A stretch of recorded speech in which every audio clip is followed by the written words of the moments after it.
তিনি একবার মসজিদে নববীর মিম্বারের প্রথম ধাপে পা রেখে তিনি পড়লেন আমিন, দ্বিতীয় ধাপে পা রেখে তিনি পড়লেন আমিন, তৃতীয় ধাপে পা রেখে তিনি পড়লেন আমিন। রাসূলুল্লাহ সাল্লাল্লাহু আলাইহি সাল্লাম বললেন যে আমি যখন প্রথম ধাপে পা রেখেছি তখন জিবরাইল এসে আমাকে বলেছে যে হে নবী, আপনার নাম যে শুনলো তারপরে যে দুরূদ পড়লো না, অর্থাৎ অন্তত সাল্লাল্লাহু আলাইহি ওয়াসাল্লাম এটা পড়লো না, তার ধ্বংস, সে হতভাগা।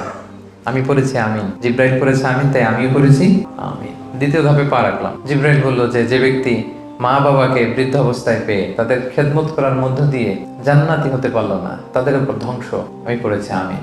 রাসূলুল্লাহ সাল্লাল্লাহু আলাইহি সাল্লাম মিম্বারের তৃতীয় ধাপে পা রেখে তখন জিবরাইল আলাইহিস সালাম বললেন যে রমাদান পাওয়ার পরে যে রমাদানে ইবাদত করার মধ্য দিয়ে নিজের গুনাহ ক্ষমা করিয়ে নিতে পারলো না, জান্নাতীদের অন্তর্ভুক্ত হতে পারলো না, তাদের উপর ধ্বংস। রাসূল সাল্লাল্লাহু আলাইহি ওয়াসাল্লাম বললেন আমি পড়েছি আমিন। তো দেখেন কত ভয়ঙ্কর ওয়ার্নিং। রমাদান যে পেল কিন্তু নিজের গুনাহ ক্ষমা করাতে পারলো না, তাদের ধ্বংস।